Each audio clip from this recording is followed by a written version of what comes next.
والصلاة والسلام على سيد الأنبياء والمرسلين أما بعد فأعوذ بالله من الشيطان الرجيم بسم الله الرحمن الرحيم الصلاة والسلام عليك يا رسول الله السلام علیکم یا رسول اللہ وعلى آلك وأصحابك يا سيدي يا حبيب الله وعلى آلك وأصحابك يا سيدي يا حبيب الله الصلاة والسلام عليك يا سيدي يا نبي الله الصلاة والسلام عليك يا سيدي يا نبي الله وعلى آلك وأصحابك يا سيدي يا نور الله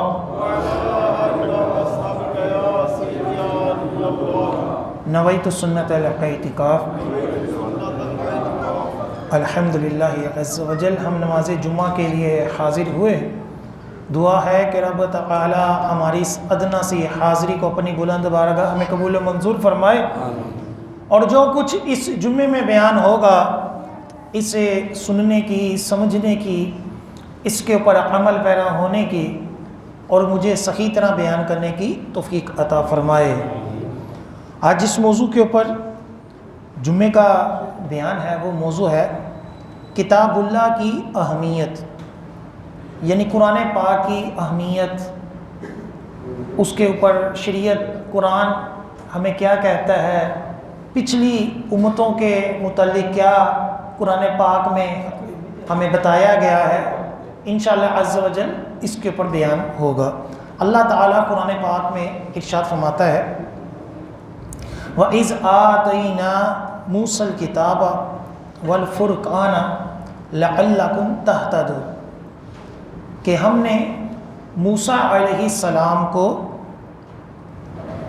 کتاب عطا کی حق اور باطل میں فرق کرنے والی،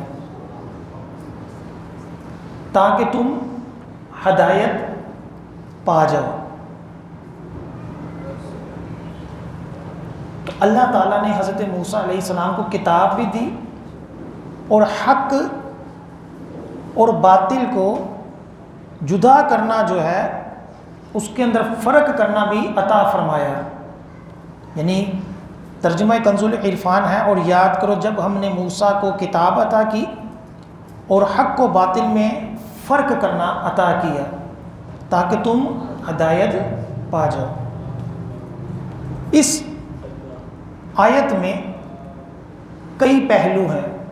پہلا پہلو ہے وَإِذْ آتَيْنَا مُوسَى الْكِتَابَ، کہ جب ہم نے موسیٰ کو کتاب عطا فرمائی، یعنی اے بنی اسرائیل ہم نے تمہیں فرعون کی غلامی سے نجات دی، یہ بھی ایک انعام تھا. تمہیں دریا سے رستہ دے کر نجات دی، یہ بھی ایک انعام تھا، حضرت موسیٰ علیہ السلام کا معجزہ تھا. تم نے بچھڑے کی پوجا کی، جو ظلم تھا، کہ جب حضرت موسیٰ علیہ السلام کوہ طور پر اللہ تعالیٰ سے ملاقات کے لیے گئے تو بنی اسرائیل نے پیچھے ایک بچھڑے کی پوجا شروع کر دی. تو پھر اللہ تعالیٰ نے ان کی توبہ قبول فرما لی، یہ بھی ایک انعام تھا کہ عذاب سے بچا لیا. پھر ایک مزید اللہ تعالیٰ نے انعام بنی اسرائیل پر کیا کیا، جس کو اللہ تعالیٰ قرآن پاک میں یاد کروا رہا ہے کہ یاد کرو کہ تمہیں ایک اور انعام کیا دیا، کہ تمہیں کتاب یعنی تورات جو تھی وہ عطا فرمائی. اب دوسرے حصے میں اللہ تعالیٰ فرماتا ہے والفرقان، اور حق اور باطل میں فرق کرنا عطا فرمایا. یعنی ایسی کتاب تورات تھی جو حق اور باطل کو کیا کرتی تھی، جدا کرتی تھی. قرآن پاک کا بھی ایک نام کیا ہے، فرقان، حق اور باطل کو کیا کرنا، جدا کرنا. ہمارا یہاں جو دور چل رہا ہے اس کے اندر سلو کلیت بہت عام ہے. سلو کلیت کسے کہتے ہیں کہ حق اور باطل کو ملا دینا، حق اور باطل کو ملا دے. وہ کسے نو برا نہ کہو یار، کسے نو برا نہ کہو، سارے ہی چنگے نے، سارے ہی اللہ دی مخلوق. یہ جملے جو ہوتے ہیں وہ کیا ہیں؟ حق اور باطل کو ملا دینے والے، کہ سارے اچھے نہیں ہیں، اچھا وہی ہے جو اللہ اور اس کے رسول کا فرما بردار ہے، جو قرآن کو ماننے والا ہے، جو ہمارے نبی کو ماننے والا ہے، جو ہمارے صحابہ کو ماننے والا ہے، جو ہمارے اولیاء کو ماننے والا ہے، اور جس کا عقیدہ ٹھیک ہے وہی ٹھیک ہے، باقی سارے ٹھیک نہیں ہیں۔ اگر سارے ہی ٹھیک تھے تو پھر اللہ تعالیٰ نے فرقان، قرآن کو بھی فرمایا، قرآن کا بھی نام فرقان، کہ حق حق ہے اور باطل کیا ہے؟ باطل ہے، اور حق اور باطل کو ملانے سے کیا کیا گیا؟ منع کیا گیا، بلکہ نبیوں کا، کتابوں کا مقصد یہ ہے کہ حق کو حق کہو اور باطل کو کیا کہو؟ باطل کو، کافر کو کافر کہو، گمراہ کو گمراہ کہو، گستاخ کو گستاخ کہو، جو بد عقیدہ ہے ڈنکے کی چوٹ پہ کہو تو گستاخ ہے، بدتمیز ہے، تو بد مذہب ہے۔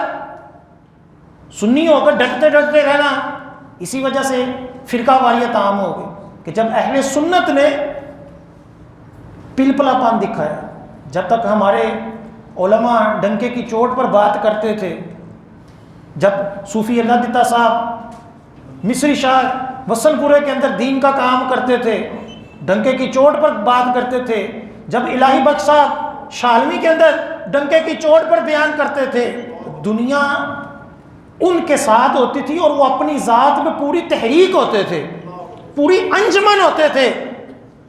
اور جب مسجد انتظامیہ نے، جب عوام نے، جب جیلی مولویوں نے ممبروں کے اوپر بیٹھ کر سنیت کو صحیح طرح واضح نہیں کیا، یہ انتظامیہ نے کہا بھائی کسی نے برا نہیں کہنا، یہ چیزیں جب آئیں تو ہمیں اپنے عقیدوں کا ہی پتہ نہیں ہے، ہمیں پتہ ہی نہیں رہا کہ شریعت کفار کے ساتھ، گستاخوں کے ساتھ ہمیں کیا رویہ اپنانے کا کہتی ہے۔ ہمارا اپنا ذاتی مسئلہ ہو، اپنے خاندان کے ساتھ ہماری جنگ ہے، کئی کئی سال کی جنگ ہے، جب دین کی بات آئے تو ہم صوفی بن جاتے ہیں، حالانکہ ایسی صوفیت کوئی نہیں ہے۔ صوفی بھی جو ہوتے تھے وہ شریعت کی بات کے اوپر ڈٹ جاتے تھے، ایسا نہیں ہوتا تھا کہ وہ بھی کہتے تھے چلو جی کوئی گل نہیں، کسی نے برا نہ کہو۔ اگر حضور داتا گنج بخش رحمۃ اللہ علیہ یہی نظریہ لے کر آئے ہوتے تو پھر اسلام نہ پھیلتا، پھر ہندو اسی طرح ہندو رہتے اور مسلمان اکا دکا ہوتے۔ کیوں؟ کیونکہ انہوں نے تو دین کی تبلیغ ہی نہیں کرنی تھی، انہوں نے کہنا تھا کہ تم شرک کر رہے ہو تو ٹھیک ہے، یہ بھی ٹھیک ہے، ہم جو کر رہے ہیں وہ بھی ٹھیک ہے۔ ایسا نہیں کیا، بلکہ ہر موڑ کے اوپر اللہ اور اس کے رسول کے حکم کو واضح کیا، شرک کی نفی کی، اللہ تعالیٰ نے دین اسلام کو عام کیا، عزت عطا فرمائی۔ تو فرقان کا ایک معنی کیا ہے؟ دین کو واضح کرنا اور شرک اور بد عقیدگی کو سائڈ پہ کرنا، حق کو حق کہنا، باطل کو باطل کرنا، ان کے اندر کیا کرنا؟ فرق کرنا۔ یہ اللہ تعالیٰ قرآن پاک میں ارشاد فرماتا ہے۔ پھر تیسرے حصے پر اللہ تعالیٰ فرماتا ہے لعلکم تہتدون، تاکہ تم کیا پا جاؤ؟ ہدایت پا جاؤ۔ پتہ چلا کہ اگر ہم نے اپنی زندگی میں کامیابی پانی ہے تو ہم نے قرآن کو تھامنا ہے، ہم نے کتاب اللہ کو تھامنا ہے، کہ اللہ تعالیٰ قرآن پاک میں بنی اسرائیل کو کہہ رہا ہے کہ یاد کرو کہ تمہیں تورات بھی دی، تمہیں اس تورات کے ذریعے حق اور باطل میں فرق کرنا بھی سکھایا، اس وجہ سے کہ تم اس تورات کے اوپر عمل کر کر ہدایت پا جاؤ۔ تو اب جب حضور آ گئے، جب آخری نبی آ گیا جس کا ذکر تم اپنی کتابوں میں پاتے ہو، تو اب اس نبی کی پیروی کرو، اب اس قرآن کی پیروی کرو، اب اس کے اوپر ایمان لاؤ۔ تو پتہ چلا کہ جتنی بھی کتابیں اللہ تعالیٰ نے اپنے نبیوں کو عطا فرمائی ہیں، ان کے اوپر ایمان لانا ہر دور میں اس امت کے اوپر کیا ہوتا تھا؟ لازم ہوتا تھا۔ اور کتاب کے اوپر ایمان لانے کا یہ مطلب نہیں ہوتا کہ جتنی بات میری عقل میں آئے گی میں اتنی مان لوں گا، جس کو عقل نہیں تسلیم کرے گی میں اتنی نہیں مانوں گا۔ ایسا نہیں ہوتا. کتاب، رسول، شریعت، اس کے اوپر ایمان لانے اور ہدایت پا جانے کا مقصد یہ ہے کہ ہماری عقل میں شریعت کا حکم آئے یا نہ آئے، جو شریعت نے کہہ دیا وہ لبیک. ہمارے یہاں کہتے ہیں جی سود حرام کیوں ہے، کی لوجک دسو جی. دیکھو جی کرایہ دا مکان ہے وہ تسی حلال کہہ دیندے ہو، اور وہی پیسے اسی بینک وچ رکھ کے نفع لگے تو انہوں تسی حرام کہہ دیندے ہو.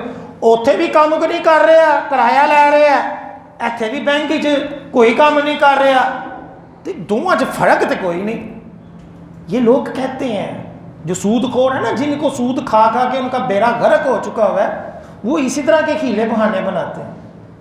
اور جو مولویوں نے ایویں گلاں بنائی ہیں، حالانکہ دونوں کے اندر زمین آسمان کا فرق ہے. اور شریعت نے قرآن میں جب یہی جملے کافروں نے بولے تھے کہ سود اور بیع میں کیا فرق ہے، سود میں بھی نفع ہے، بیع میں بھی نفع ہے، کاروبار میں بھی نفع ہے، دونوں کے اندر کیا ہے، کیا فرق ہے، کوئی فرق نہیں. تو اللہ نے دلائل نہیں دیے. کیا فرمایا؟ احل اللہ البیع وحرم الربا. اللہ نے کوئی دلائل نہیں دی، بس کہا کہ اللہ نے سود کو حرام کر دیا ہے اور خرید و فروخت کو کیا کر دیا ہے، حلال کر دیا. اس لیے دلیلیں تم نہ دو، اس کو مانو. لوجک بیان نہیں کی. اب اسی طرح شریعت کے اور کئی احکام ہیں جو بعض دفعہ ہماری سمجھ میں نہیں آتے، لیکن پھر بھی ہم کیا کرتے ہیں، اتباع کرتے ہیں. اگر ہر چیز ہم اپنی عقل کے مطابق کریں گے تو پھر ہم اپنی عقل کی اتباع کریں. اور عقل جو ہوتی ہے وہ بندے کو اکثر مرتبہ گمراہ کر دیتی ہے. یہ جو دنیا میں بڑے بڑے فلاسفر آئے، جو بڑے بڑے عقل مند آئے، گمراہ ہو گئے، جنہوں نے نبوت کے بھی جھوٹے دعوے کیے، یہ کوئی عام بندے نہیں ہوتے تھے. کوئی نہ کوئی ان کے اندر کیا ہوتی تھی، کوالٹی ہوتی تھی. کوئی زیادہ پڑھ جاتا تھا، کسی کو زیادہ دولت مل جاتی تھی، کسی کو زیادہ کوئی ہنر مل جاتا تھا، کسی کو زیادہ کوئی سپیکنگ پاور مل جاتی تھی، تو وہ اپنے آپ کو کچھ سمجھنا شروع ہو جاتا. تو پھر شیطان ان کے ساتھ کیا کرتا ہے، کھیلتا ہے. آج بھی یہی ہوتا ہے کہ جس کے پاس کچھ آ جائے تو وہ پھر اپنے آپ کو کچھ سمجھتا ہے. اور یہی فرعونیت ہوتی ہے کہ فرعون کو جب یہ لگا کہ میں کبھی زندگی میں بیمار ہی نہیں ہوا، کبھی زندگی میں بیمار نہیں ہوا تھا، تو اس نے کہا کہ اس کا مطلب ہے کہ میں کچھ ہے، میں کچھ ہوں، تو خدائی کا دعویٰ کر دیا. تو سب سے پہلا جو کیا مسئلہ ہے، ہدایت کا معیار ہماری عقل نہیں ہے. اللہ نے ہدایت کا معیار کیا رکھا ہے، قرآن رکھا ہے. مولانا روم رحمۃ اللہ علیہ مثنوی شریف کے اندر لکھتے ہیں کہ ایک بار ایک فلسفی جو فلسفے کی ہر چیز فلسفے کے اوپر لاتا ہے، لوجک کے اوپر لاتا ہے، وہ کہیں سے گزر رہا تھا تو اس کے کانوں میں قرآن پاک کی یہ آیت جو ہے وہ سنائی گئی. سورہ ملک کے اندر ہے. اللہ تعالیٰ فرماتا ہے کل ارأیتم ان اصبح ماؤکم غورا فمن یأتیکم بماء معین. تم فرماؤ بھلا دیکھو تو اگر صبح کو تمہارا پانی زمین میں دنس جائے تو وہ کون ہے جو تمہیں نگاہوں کے سامنے بہتا ہوا پانی لا دے. اللہ نے قرآن میں اپنی قدرت ظاہر کی کہ اگر پانی جو ہے وہ زمین میں دنس جائے تو کون ہے جو زمین سے وہ پانی دوبارہ لا سکتا ہے. ہوتا نا بعض دفعہ ہم بھی بور کر کر تھک جاتے ہیں، نہیں پانی آتا. کئی جگہ کئی مرتبہ ہوتا ہے کہ سمجھ نہیں آتی کیوں ہے، اللہ کی مرضی ہے، دینا چاہے دے دے تو نہ دینا چاہے تو نہ دے. اب یہ آیا سن کر وہ فلسفی تکبر میں بولا اور یہ کون سی بات ہے، اللہ پاک اگر زمین میں پانی دنسا بھی دے گا تو سائنس ہے، آلات ہیں، تو میں جو ہے وہ پورا لے کر کلہاڑا لے کر کھود کے زمین سے پانی نکال لوں گا، یہ کون سی بات ہے، یہ آیت مجھے سمجھ نہیں آتی. وہ سویا تو رات کو ایک طاقتور شخص اس کے خواب میں آیا اور اس فلسفی کے منہ کے اوپر زور سے تھپڑ مارا، اتنی زور سے تھپڑ مارا کہ اس کی آنکھیں باہر آ گئیں، اور اس کی آنکھوں کے نور کا جو پانی تھا وہ زمین کے اندر گر گیا۔ آنکھوں کے پیچھے جو نور ہے، وہ نور جو تھا وہ پانی زمین پہ گر گیا، اور اس تھپڑ مارنے والے کہا کہ لو اب پھورا مار کر نا یہ پانی نکال کر دکھاؤ۔ اب زمین سے جو تیری آنکھوں کے نور کا پانی گر گیا ہے نا، اب یہ پانی آپ دوبارہ لا کر دکھاؤ۔ تو جب وہ صبح اٹھا تو وہ اندھا ہوا پڑا تھا۔ تو کئی مرتبہ اللہ تعالیٰ عبرت بھی بنا دیتا ہے، اس لیے اللہ تعالیٰ کے عذاب کو للکارنا یہ کفار کا طریقہ ہے، یہ فلسفیوں کا، جن کو اپنی عقل کے اوپر بڑی مان ہوتا ہے، ان کا طریقہ ہے۔ مسلمان کی یہ شان نہیں ہے۔ آج کئی گمراہ لوگ، کوئی انجینئر بن کر، کوئی ڈاکٹر بن کر لوگوں کو اسی طرح گمراہ کر رہے ہیں کہ جی وہ پہلے زمانے اج بڑیاں تسی کرامتاں سناندے ہو، کتاباں چ لکھدے ہو، ہن کرامتاں ویڈیو چ کیوں نہیں آندیاں؟ اب کرامتیں ویڈیو کے میں کیوں نہیں دکھائی دی جاتی؟ کیوں نہیں ہمیں نظر آتی کہ لو جی یہ بابا جی نے کرامت کر دی، جی فلاں بزرگ نے کرامت کر دی؟ اب ہر کوئی بندہ اس بات کو لے کر مذاق اڑاتا ہے۔ کئی ایسے بھی بدبخت ہیں جو فلمی سینوں کے اندر اولیاء کرام کا مذاق اڑاتے ہیں، مزارات کا مذاق اڑاتے ہیں، اور کہتے ہیں جی یہ بابے کیا کر سکتے ہیں۔ حالانکہ یہ قرآن سے ثابت ہے کہ اللہ تعالیٰ نے اولیاء کو کرامات عطا فرمائی ہیں۔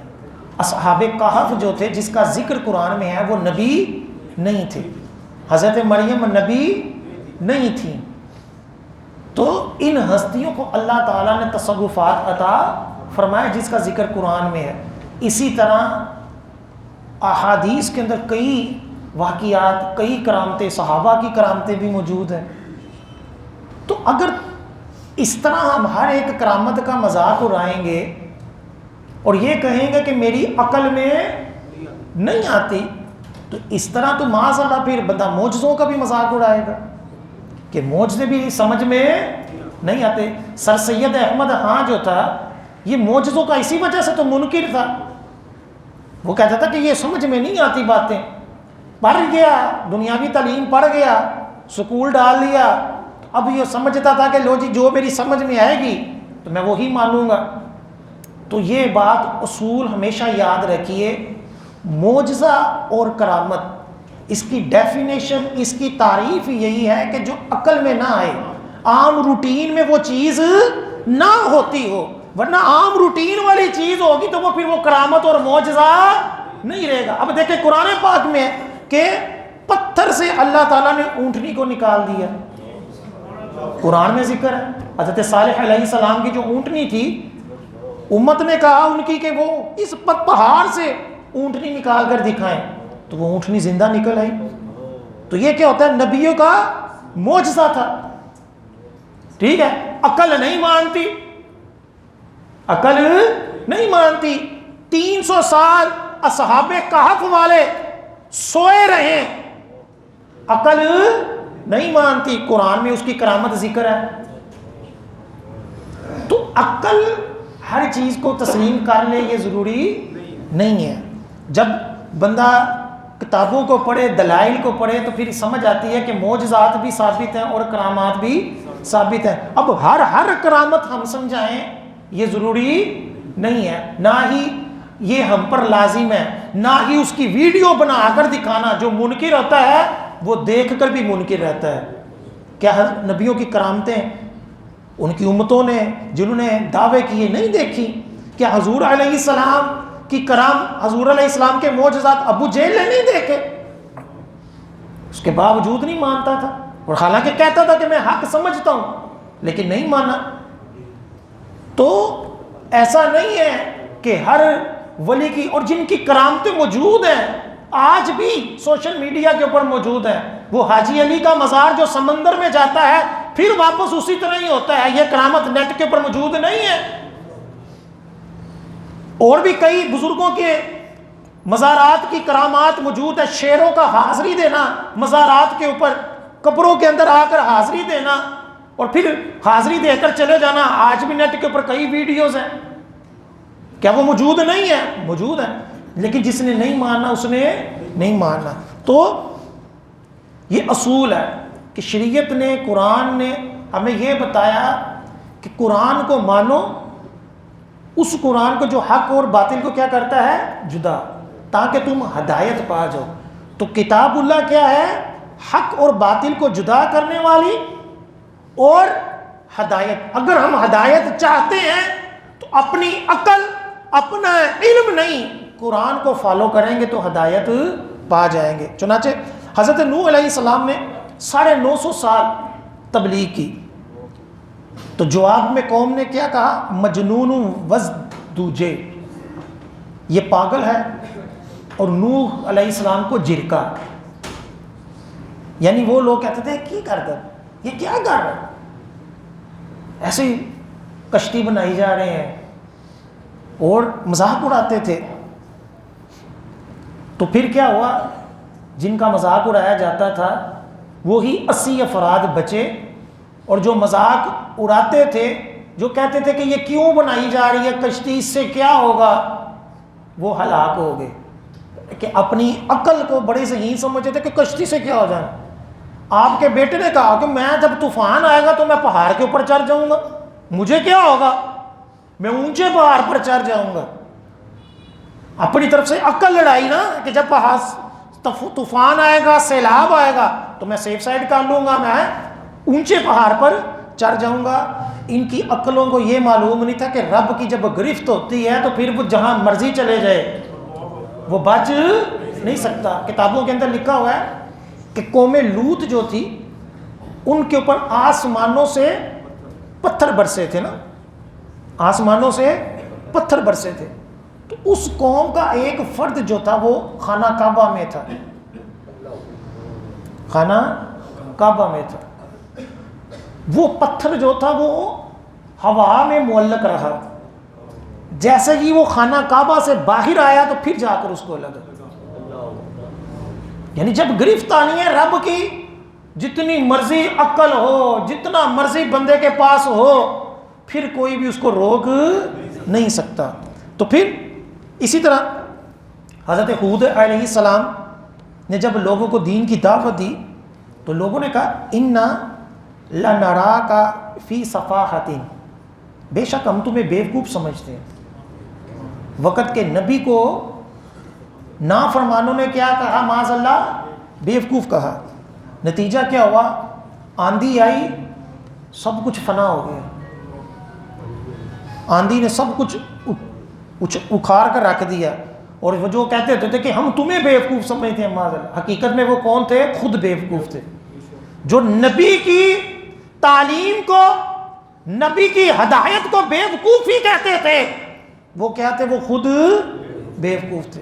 آج بھی جو اولیاء کو معاذ اللہ جاہل سمجھتے ہیں, جو صحابہ کو معاذ اللہ ظالم سمجھتے ہیں, حقیقت میں وہ خود جاہل اور ظالم ہیں.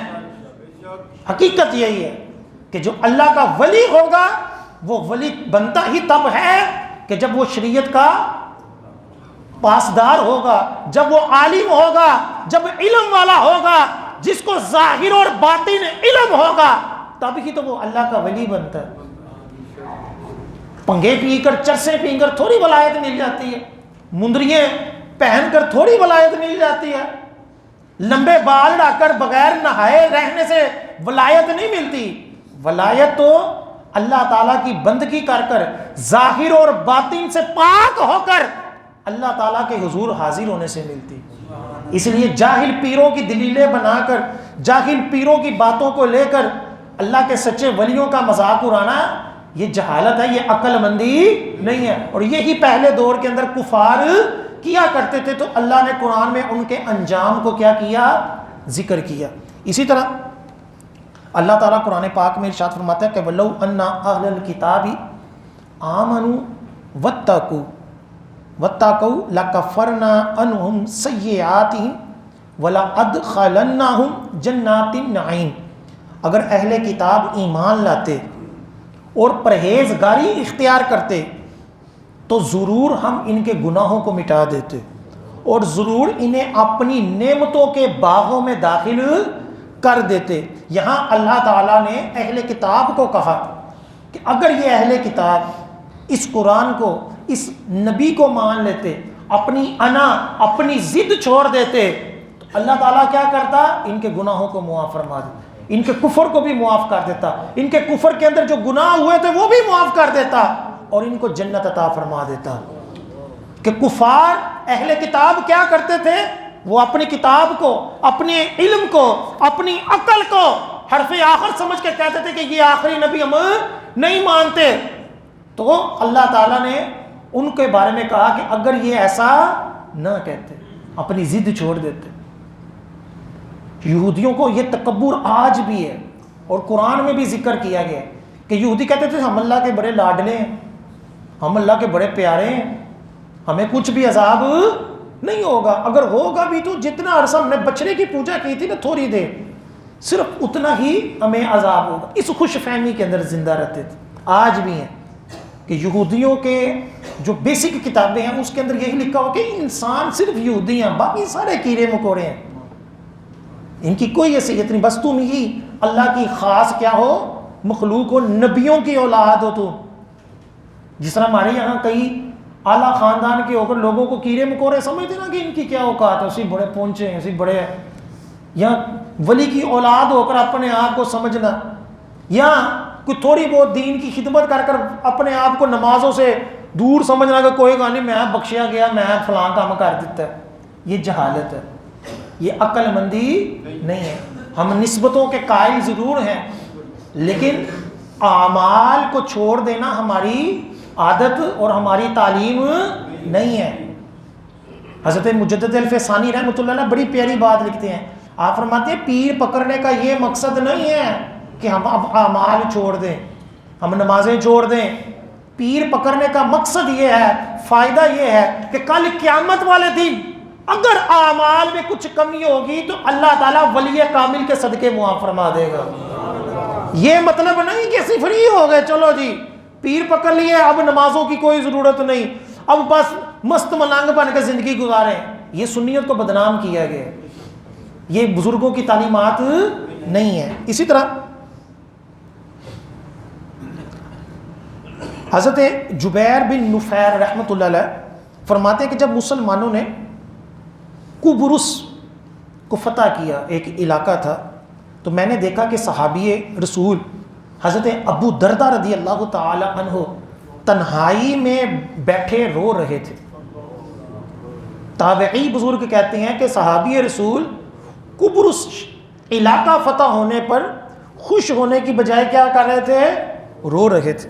کہتے میں آپ کی خدمت پہ حاضر ہوا اور عرض کی علی جان آج تو اللہ تعالیٰ نے اللہ مسلمانوں کو غلبہ عطا فرمایا، آج خوشی کا دن ہے، آپ آنسو بہا رہے ہیں۔ تو کہتے ہیں حضرت ابو دردہ رضی اللہ تعالیٰ عنہ نے فرمایا اے جبیر غور تو کرو، جو اللہ پاک کی نافرمانی کرتا ہے وہ اپنے رب کے حضور کتنا بے بکعت ہو جاتا ہے۔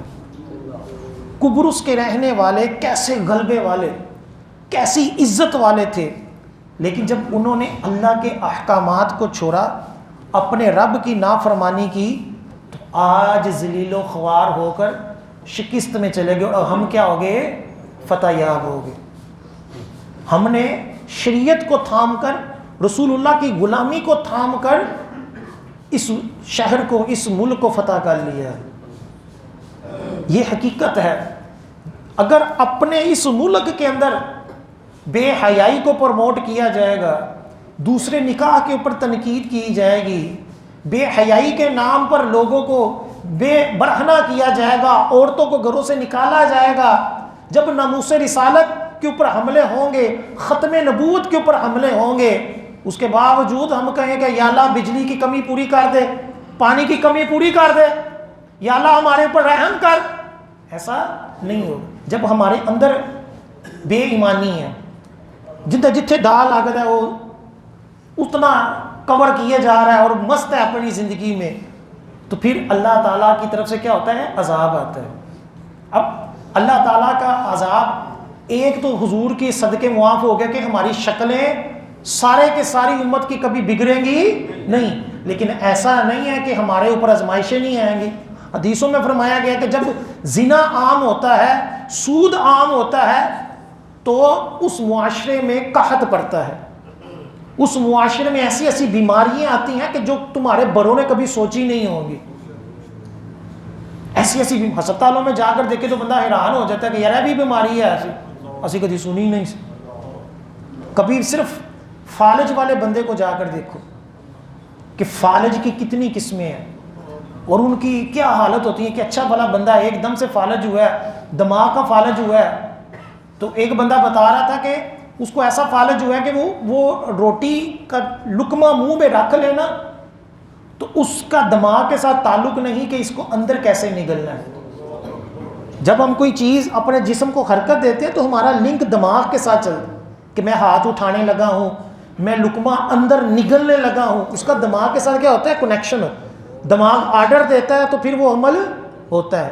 جب بندے کا دماغ کام نہیں کر رہا اور ایسا اس کو مرض لگا ہے کہ وہ لقمہ اندر نگلنے کی اس کو جو ہے وہ سگنل ہی نہیں مل رہا اور وہ لقمہ منہ میں رکھ کر بیٹھا ہوا، تو اللہ تعالیٰ اسی طرح ہمیں آزمائشوں میں مبتلا کرے۔ ایسا نہیں ہے کہ ہم سارے اسی طرح کرپشن کیے جائیں، 2 نمبری کریے جائیں اور کہیں کہ کوئی چنگا حکمران آ جائے، ایسا نہیں ہوتا۔ اللہ تعالیٰ کا عذاب آتا ہے۔ قرآن میں اللہ تعالیٰ پچھلے لوگوں کے تذکرے کر رہا ہے کہ جنہوں نے نبیوں کی بات مان لی ان کا کیا انجام ہوا اور جنہوں نے نہیں مانی ان کا کیا انجام ہوا۔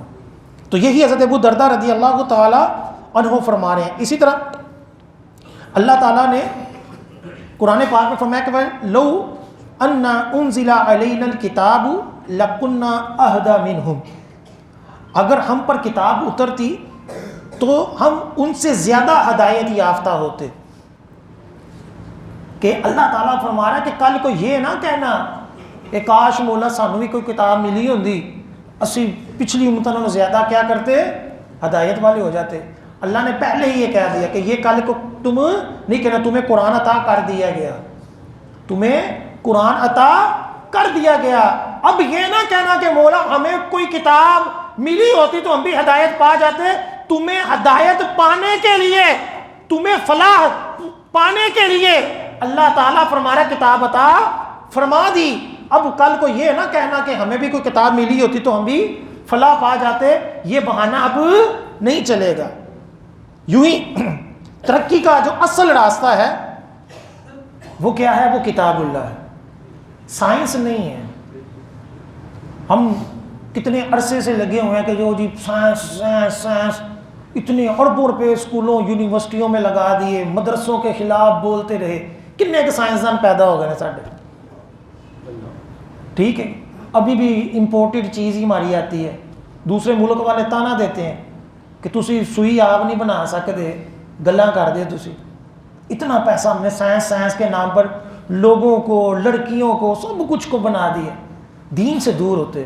وہ ترکی والے جو پہلے مصطفیٰ کمال نے اس ترکی کو سیکولر مذہب ملک بنایا، جب وہ ملک کا بیڑا غرق ہو گیا، کوئی ترقی نہیں ہوئی، یورپ کے اندر بھی داخل نہیں ہوا، تو اب جو صدر ہے وہ دوبارہ دین کی طرف لا رہا ہے کہ اس کو پتہ چل گیا کہ ترقی جو ہے وہ بے دینی کے اندر، دین کے اندر۔ اس لیے وہ حافظ قرآن کو عمرے کی ٹکٹ کی لالچ دے رہا ہے کہ حافظ قرآن بنو، عمرہ کرواؤں گا۔ کیوں؟ کیونکہ اس کو پتہ چل گیا دین ہی سارا کچھ ہے۔ ہم ایک عرصے سے کتاب اللہ لے کر، شریعت لے کر بیٹھے ہوئے ہیں اور پھر بھی ہم جو ہے وہ پیچھے ہیں، وہ کافر جو ہیں وہ ہم سے آگے ہیں۔ وجہ کیا ہے؟ اس کی مثال یوں ہے کہ موٹر سائیکل آپ کے پاس ہے، گاڑی دوسرے کے پاس ہے، ٹھیک ہے۔ اب وہ جو گاڑی والا ہے اس کے پاس گاڑی ہے کہ جو زیادہ تیز چلتی ہے، آپ کے پاس موٹر سائیکل ہے جو کم تیز چلتی ہے۔ اب وہ گاڑی والا جو ہے وہ 40 کی سپیڈ پر گاڑی چلائے گا اور آپ 80 کی سپیڈ پر چلائیں گے تو آپ کیا ہو جائیں گے؟ وہ آگے نکل جائیں گے۔ کیوں؟ کیونکہ اگرچہ اس کے پاس گاڑی جو تھی وہ زیادہ تیز چلنے والی تھی، موٹر سائیکل سے زیادہ اچھی تھی، بہترین تھی، لیکن اس نے کیا کیا؟ اس چیز کا صحیح استعمال نہیں کیا، اور اس موٹر سائیکل والے نے کیا کیا؟ صحیح استعمال کا۔ یہی مثال ہماری ہے کہ ہمارے پاس قرآن بھی ہے، شریعت بھی ہے، بلکہ سب سے بڑی جو نعمت ہے ہمارے پاس فقہ بھی ہے، اور وہ فقہ ہے جو 1400 سالوں میں مکمل آج تک چلی آ رہی ہے، اور مزید مسائل اس سے حل ہو رہے ہیں جس کو کافر بھی مان کرتے ہیں اور حیران ہوتے ہیں کہ یار ان کی ہر چیز کتنی کامل ہے، اور جس کے اندر اخلاقیات بھی ہیں، جس کے اندر قانون بھی ہے، جس کے اندر سیاست بھی ہے، ہر چیز زندگی کی اس شریعت کے اندر موجود ہے۔ لیکن جب ہم عمل نہیں کر رہے اور وہ کافر جو ہے اس کے اوپر عمل پیرا ہے، تو وہ کیا ہوگے؟ وہ ہم سے آگے نکلے، حالانکہ وہ 100% شریعت کے مطابق عمل پیرا نہیں ہے، چند چیزوں کے اوپر وہ عمل پیرا، ایمانداری کے ساتھ کام کرتے ہیں، ان کے حکمران جو ہیں وہ اپنی رعایا کے ساتھ مخلص ہیں، ٹھیک ہے تو وہاں بھی بے حیائی عام ہے تو وہاں بھی والدین کے ساتھ ذلیل کیا جاتا ہے، بڑا عجیب و غریب سلوک کیا جاتا ہے، اولڈ ہاؤس میں پھینکا جاتا ہے، اور بھی کئی قباحتیں ہیں، لیکن انہوں نے چند پوائنٹ کے اوپر عمل کیا، وہ ہم سے آگے نکل گئے۔ اگر ہم پوری شریعت کے اوپر عمل کریں، آپ کو پتہ ہے حضرت عمر بن عبد العزیز، جن کو پانچواں جو ہے وہ چھٹا بھی خلیفہ راشد کہا جاتا ہے، 4 یاروں کے بعد حضرت امام حسن ہے، اور اس کے بعد حضرت عمر بن عبد العزیز، ان کی وہ جو حکومت تھی صرف 30 مہینے تھی، صرف 30 مہینے حضرت عمر بن عبد العزیز نے 30 مہینے کے اندر پورے قرآن کی تعلیمات کو اس طرح اپنے ملک کے اندر عام کیا کہ روایتوں میں آتا ہے کہ لوگ زکوٰۃ لے کر جاتے تھے تو کوئی زکوٰۃ لینے والا نہیں ملتا تھا۔ اس طرح اسلام کو اور اس طرح دین کی خدمت کی، شریعت کے مطابق پورے نظام کو چلایا، تو اللہ تعالیٰ نے کیسی فراخی دی، معیشت کیسی بہتر۔ ہم معیشت کیسے کر رہے ہیں بہتر؟ انگریزاں کو ڈالر قرض پھڑ کے کہنا ساری معیشت ٹھیک ہو جائے، سودی قرض لے کے کہنا کہ معیشت ٹھیک ہو جائے، وہ پہلے سے بھی بدتر ہو جاتی ہے۔ کہ جب قرآن میں سود کی حرمت بیان کر دی گئی، سود کے نقصانات بیان کر دیے گئے، تو ہم جتنی مرضی عقل لڑا لیں، سارے معیشت والے سارے پروفیسر بیٹھ جائیں، یوں کر لو یوں کر لو، جب تک بیسک جو چیزیں ہیں وہ ختم نہیں ہوں گی ملک ترقی نہیں کرے گا۔ تو جب 30 مہینوں کے اندر، صرف 30 مہینوں کے اندر ایسی حکومت کی کہ آج صدیاں گزر گئیں، لوگ ان کی حکومت کے چرچے کرتے ہیں۔ کتابوں کے اندر لکھا ہوا ہے کہ عمر بن عبد العزیز سے پہلے جو بادشاہ تھا نا، اس کو شادیوں کا شوق تھا، عورتوں کا شوق تھا، تو جب صبح ہوتی تھی تو ساری رعایا جو ہوتی تھی وہ عورتوں کی باتیں کرتی تھی، وہ عورتوں کی طرف ہی مگن تھی۔ کیوں؟ کیونکہ بادشاہ جو تھا وہ خود جو تھا وہ اسی ذوق کا مالک تھا۔ تو کتابوں میں لکھا ہوا ہے کہ جب حضرت عمر بن عبد العزیز آئے، چند عرصے بعد لوگ آپس میں دین کی باتیں کرتے تھے۔ جب نظام بنتا ہے، جب اللہ تعالیٰ دین کا کام لیتا ہے، جب بندہ اللہ کے لیے دین کو عام کرتا ہے، تو اللہ تعالیٰ جو لوگوں کے دلوں کو بھی بدلتے۔ حضرت حبیب اجمی رحمۃ اللہ علیہ سود خور تھے، بہت بڑے سود خور تھے، بڑے بزرگ ہیں لیکن پہلے سود خور تھے۔ تو ایک مرتبہ جب جا رہے تھے، 2 واقعات ہوئے۔ ایک مرتبہ تو گھر کا جو سود کے طور پر کسی کی سیری لے آئے نا، وہ پیسے نہیں دے رہا تھا تو اس کی بکرے کی سیری لے آئے، اور وہ سیری گھر میں آ کر پکائی تو وہ ساری خون بن چکی تھی۔ تو بیوی نے ڈانٹا کہ سود کے مال کا یہ انجام ہے۔ تو بڑے افسوس تھا، جب جا رہے تھے تو بچے کھیل رہے تھے، تو بچوں نے کھیلتے ہوئے کہا کہ پیچھے پیچھے ہو جاؤ، ایسا نہ ہو کہ ہماری مٹی جو ہے حبیب اجمی کے اوپر گرے اور یہ اس کا بھی ہم سے سود مانگ لے۔ اتنا بڑا مشہور ہو گئے تھے سود خور۔ تو دل میں بڑا ہے یار میں اتنا بدنام کہ بچے میرے بارے یہ سوچتے کہ یار کہیں مٹی کا بھی ہم سے سود نہ لے لے۔ حضرت حسن بصری رحمۃ اللہ علیہ کی بارگاہ میں حاضر ہوئے، توبہ کی، سچی توبہ کی۔ اللہ تعالیٰ نے ایسی توبہ قبول فرمائی کیونکہ سچی توبہ تھی۔ اسی رستے سے واپس آ رہے ہیں، بچے کھیل رہے ہیں، تو بچے کہہ رہے ہو پیچھے پیچھے ہو جاؤ، کہیں ہماری مٹی جو ہے اللہ کے ولی حضرت حبیب اجمی کے اوپر نہ پڑ جائے. اللہ نے دل بدل دیے. اللہ اکبر یا رسول اللہ صلی اللہ علیہ وسلم. تو اللہ تعالیٰ دل بدل دیتا ہے. اللہ تعالیٰ مدد کرتا ہے جب بندہ کیا کرتا ہے, شریعت کے پپ چل. ہم کہتے ہیں نہیں یار سارا مارکیٹ ہی 2 نمبری کر رہی ہے, میں تو بھوکا مر جاؤں گا. یہ سوچ ہلاک کرنے والی. حضرت حسن بصری رحمۃ اللہ علیہ سے جب کسی نے کہا نا کہ میں اگر وہ جو ہے وہ گٹار نہیں بچاؤں گا, میوزک نہیں بچاؤں گا, میں تو بھوکا مر جاؤں گا, تو آپ نے کہا نا یہ حرام ہے نہ کرو. انہوں نے کہا میں تو بھوکا مر جاؤں گا. تو حسن بصری رحمۃ اللہ علیہ نے فرمایا دیکھو اس کی سوچ یہ ہے, یہ اللہ کی نافرمانی کرے گا تو وہ اس کو رزق دے گا, اور اگر اللہ تعالیٰ کی نافرمانی چھوڑ دے گا تو اللہ اس کو بھوکا مار دے گا. ہمارا بھی یہی, کسی بھی بکیے کو, کسی بھی فراڈیے کو, کسی بھی چور ڈاکو کو کہو نا کہ یار چھوڑ دو یہ سب حرام ہے, بس تھوڑی دنوں تک میں کر لوں یار, ابھی میں چھوڑوں گا تو میرا سیٹ اپ خراب ہو جائے گا, مشکل ہو جائے گی. تو حضرت حسن بصری کیا فرما رہے ہیں, کتنی پیاری بات کہ ہمارا پھر مسلمان ہونے کے باوجود یہ نظریہ ہے کہ ہم اللہ کی نافرمانی کریں گے اللہ رزق دے گا, اگر اللہ کی فرما برداری کریں گے تو اللہ بھوکا مار دے گا. حالانکہ ایسا کبھی نہیں ہوتا. جو برکت ہے نا, برکت وہ رزق حلال میں ہے, اگرچہ وہ تھوڑا ہو.